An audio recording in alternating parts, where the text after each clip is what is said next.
बिस्मिल्लाहिर्रहमानिर्रहीम अस्सलाम वालेकुम दोस्तों, मैं आसद अब्बास तुसीं देख रहे हो तुहाडा अपना यूट्यूब चैनल ब्यूटीफुल पंजाब। दोस्तों शुरू करते हैं अज दे व्लॉग। अज दे व्लॉग दे विच असीं तुहानूं दिखावांगे गंदम की कटाई। गंदम की कटाई दे विच भी काम बड़ा कमर्शियल होंदा जांदा।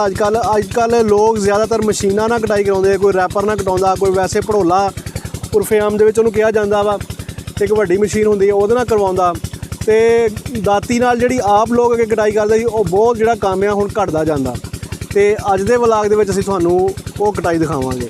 दोस्तों देखदे आ गंदम की कटाई ते दराती नाल जिहड़ी दरांती जिहनूं दाती कहंदे आ ਉਹਦੇ ਨਾਲ किस तरह ਹੁੰਦੀ ਆ ਤੇ देखते हैं तो इंजॉय करते हैं।